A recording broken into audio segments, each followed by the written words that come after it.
So, what would drive two grown men to try to play every mini golf course a state has to offer? Friendship. We're alive. We're alive. I mean, partially, that is it.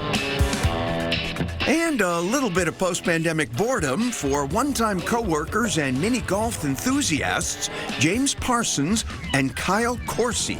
Yes, that is his real name. Oh, God.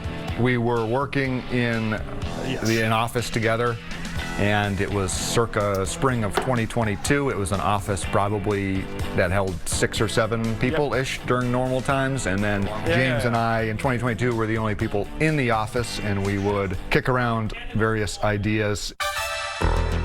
It wasn't long before kicking turned to putting, both indoors and out, all across Massachusetts. Get there, baby, get there. Did not get there. It's a lofty task, but one these mini golfers take very seriously. It would be like why not? Like, you've got Everest, Kilimanjaro, playing every mini golf course in Massachusetts. There we go.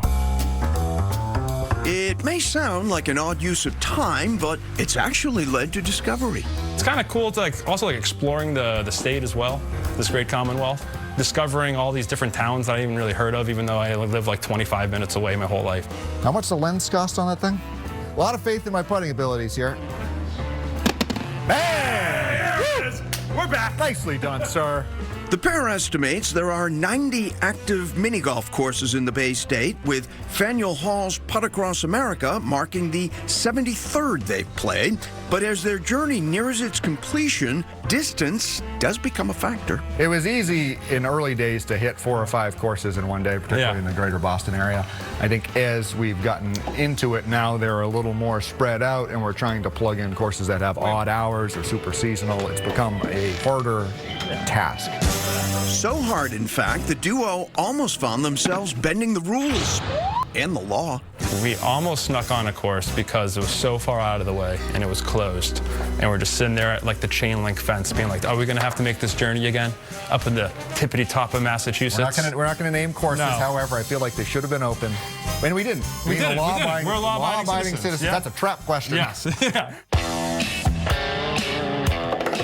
Bang! All right. I will happily take that. They've even created a website that not only documents their journey, but also offers reviews and recommendations for others looking to master a menacing windmill or knock one through the old clown's mouth. That's phenomenal. It's in. That's in. As for what's next, Parsons and Coursey hope to expand their trek to other New England states and perhaps putt across America for real. After all, Possibilities are endless in mini golf. Wow. Deep thoughts. Deep thoughts.